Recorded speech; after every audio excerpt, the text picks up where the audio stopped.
Hello, everybody, and welcome back to the podcast. This is Our Whole Childhood. I am your host, Patrick Teahan, and this is the podcast where we discuss everything childhood trauma, from the issues that we experience to the stuff that comes up in our families and to the healing work that we're all trying to get done. If that's interesting to you, let's check out this episode. So do you ever find yourself on the sidelines of a conversation, wanting to connect with a group of people but feeling unable to jump in? Or have you maybe started friendships only to still feel really left out still in those new friendships? Or maybe do you worry that you're too much or too intense to feel part of other people's lives sometimes? So I'm going to be exploring 3 incredibly insightful audience-based questions about patterns that childhood trauma survivors experience about not feeling included and barriers to feeling included. So let's just jump into the first question. The first question is what I'm just calling, I hate jumping in. Hi, Patrick. My question is about being extremely triggered about not feeling included in my work environment, though I think I know why. I actually like my coworkers as we're all the same age, which is weird for me because I typically feel more comfortable with people who are older, who are not my age, if that's a thing. That's actually a thing for childhood trauma survivors for some of them. They invite me out for lunch or drinks after work, and when I go, I don't feel super part of. I'm on the sidelines taking their conversation in. I feel like a tag along, and I look for opportunities to jump into the conversation, but I get super anxious that I'm not going to be heard, and I really hate jumping in. I've decided the last few times to not go because I hate the pressure, yet then feel extremely like I'm missing out on making friends. I'm worried that I'm just a weirdo. I grew up with religious abuse, and my parents were extremely socially off around people who weren't in the church. It was horrific to watch them talk to even the mailman. They acted superior, yet convinced that the mailman was going to burn in hell. What is something that I can do differently? So I really appreciate the author's question. And for the viewer, who relates to having to watch for a time to be able to jump into a conversation and getting frustrated or feeling left out that the group isn't picking up on that you might want to talk? I also like that the author is also really trying, and they're trying with open people. Sometimes childhood trauma survivors can keep trying with people who are not that interested in us. Okay, my answer is, and this one's deep, I recommend working with your inner child on the beliefs about how you are in a social situation versus how your parents behaved socially. So what I mean by that is, you're social enough to be part of, but it's the talking and engaging that seems to be triggering for you. And I wonder if your inner child simply does not want to be awkward like your parents were awkward, probably was very shameful or embarrassing for you. And you helpfully discussed all that, like what your parents modeled. And that shame and embarrassment can happen to a lot of childhood trauma survivors, and we might not be aware that it subconsciously runs us.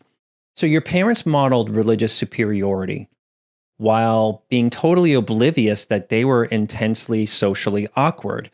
And you might have remembered that shame and that embarrassment from all that. And your inner child might be so focused on not repeating your parents' social awkwardness, and it's possibly keeping you from being present with people and seeing how you're actually different from your parents.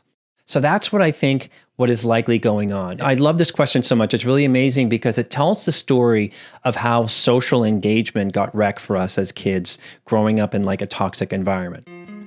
I just want to take a brief pause here and talk about something that is near and dear to my heart. On this podcast, I don't have outside sponsorships because I feel like those sponsorships kind of muck up the message of the kind of work that we're doing. The thing that is near and dear to my heart is my monthly healing community. This is a program that I started about 1.5 years ago, 2 years ago, when I really noticed that my audience did not have access to kind of a community of like-minded people or resources or just specific guidelines and tools about how do you start working on childhood trauma. The membership is really comprised of 3 things. The first thing is weekly journal prompts that I send out every week.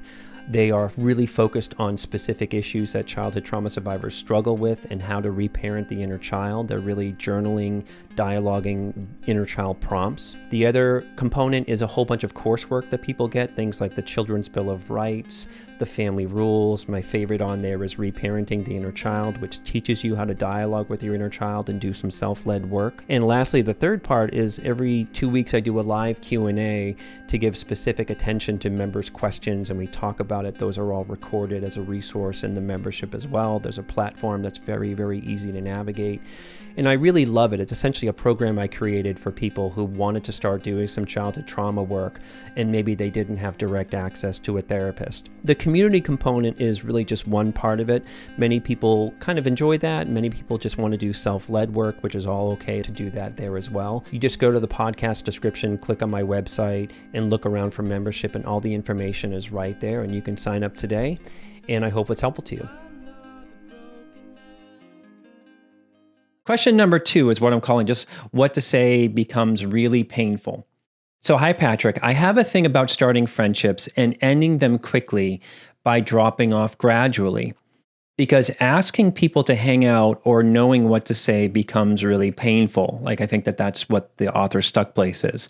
I've done this so many times that new friends will text me once or twice, but then they're kind of done with my not responding. While I know that this is crazy, I feel excluded, but it's me. And I also move a lot too to avoid relationships. And I like to start over, like maybe start things over. I seriously need help with it. When I start a friendship, I get obsessed about what I say when I'm with them. I feel really bad and will send random apologies like months later after I ghost. The only thing I could think of is, besides having a narcissistic mother who oversaw everything in my life, would often interrogate me after I would hang out with my friends about if I was selfish or if I wasn't thoughtful enough, like kind of thank you card kind of things. It felt like she created that all my friends were disappointed with me because I forgot to compliment them on an outfit or whatever. What is happening to me in friendships? Another really powerful question, also insightful, and just please know for the author that childhood trauma survivors can have relational patterns of kind of saying goodbye while we're saying hello. It's an important piece to this one. So here's what I think is kind of going on here. Probably your narcissistic mother's voice became your inner critic, turning friendships into like an exhausting performance that you have to do instead of a source of connection for you. So it's painful to be around people because your mother set you up to be drained about what you do or what you say instead of being present with your friends. So your inner child might sabotage these new relationships by going like underground, not only about being exhausted, but also being afraid of blowing it, which is a huge thing that we struggle with as childhood trauma survivors, and somehow being like insensitive, but that's your mother's twisted narrative about you. It doesn't belong to you, is what I'm trying to say. This question is a really good example about how childhood trauma survivors, people and relationships can drain us. Not because we're like highfalutin or fancy, but like the last question, we're hyper vigilant about not blowing things or making mistakes. It would be good to reparent your inner child about starting friendships while practicing connection with others, like maybe in a support group where you're practicing really hanging in there. That's one thing. So if you've made it this far into the podcast, you must be asking yourself, does this guy have a newsletter? I really hope he has a newsletter. Guess what? I have a newsletter, and if you subscribe to that newsletter, you get a bunch of very, very helpful announcements from me. My favorite one is I announce when a new RRP therapist that we've trained, this is a childhood trauma relationship recovery process therapist, is forming new groups or accepting new clients. I love bridging my sort of audience with people who are skilled in childhood trauma work. You'll get announcements about that. If you subscribe to the newsletter, you'll also get a series of resources from me. These are things like video recommendations, journal prompts, other resources that are very, very helpful to get you started to do some childhood trauma work on your own. And like you'll get the other announcements from me about goings on stuff on my YouTube channel, or if we have membership spots opening up in my healing community, as well as discounts or announcements for that. So you really can't miss with subscribing to this newsletter. If you just go to the podcast description, you click on my website, it's all right there, takes you right to it, and you could do it right now if you wanted to. Third and final question is am I being too much? Which I really love this question. Here's the question. I'm caught between knowing that I'm being excluded and not wanting to be fake. I loathe small talk, and when I'm with people, I want to know what is really on their mind or what they're struggling with. An old friend who I'm not close with anymore would call me out on whenever we talked and she would mention her boyfriend. I would bluntly ask if he is doing something stupid or sketchy in the relationship. Like, kind of a joke, but I don't know why I go there. Like, someone is always bad in my mind. She called me out for saying that I'm always trying to uncover the villain in people's lives. And I do this at work too. I'm intense and people avoid me, which, while I want a friendship, a big part of me is like, F them, they're just not being real. But am I being too much? Both of my parents and sort of my siblings, too, are all avoidant. They cannot handle anything in reality. My father avoided going to the doctor while having a visible tumor. My mother is extremely repressed and doesn't know me, but is an expert on how things can go wrong. My father had an affair, and I only know about by finding his email open as a teen, like left his email open. So I guess I want friends, but I don't want avoidance, and most people to me are fake. What to do? I really love the honesty in the question.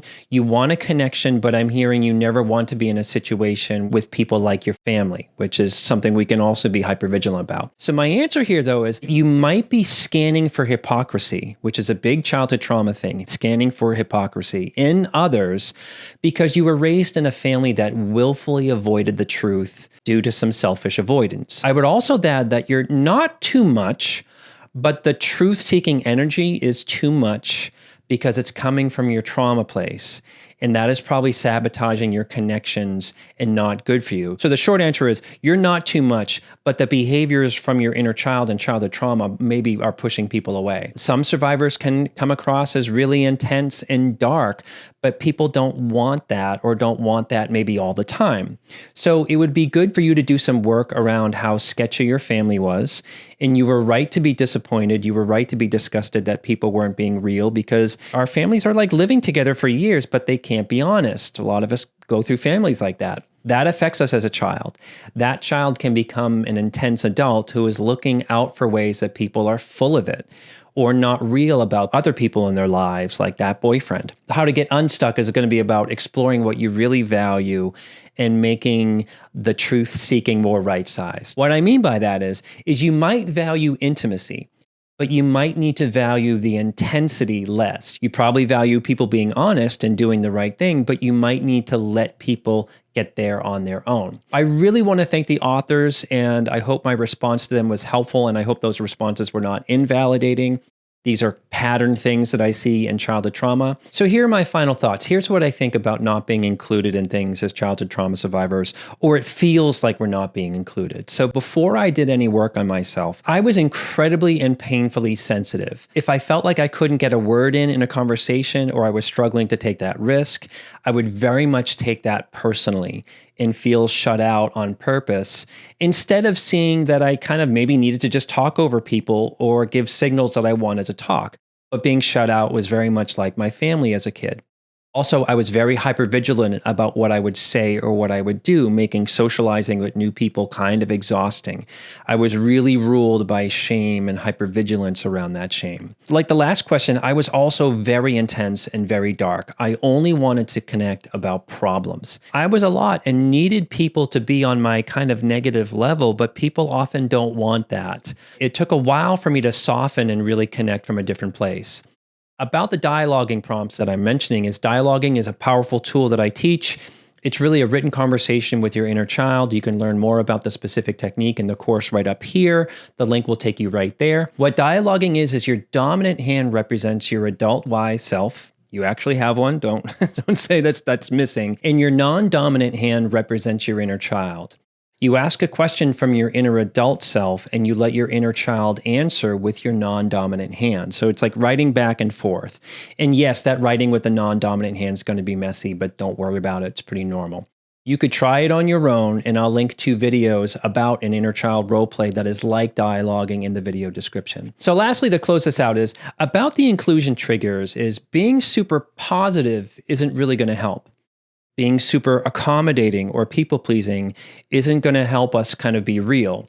Being included more in socialies, I think, comes down to being more comfortable in our own skin, because we've gotten some of the trauma dealt with about our families kind of off of our minds and out of our kind of psyches. If we can become more comfortable in our own skin, so much falls into place. It takes time, but it's very possible. So I hope that was helpful. Please leave a comment, ask a question about this stuff.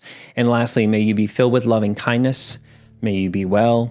May you be peaceful and at ease. And may you be joyous. And I will see you next time.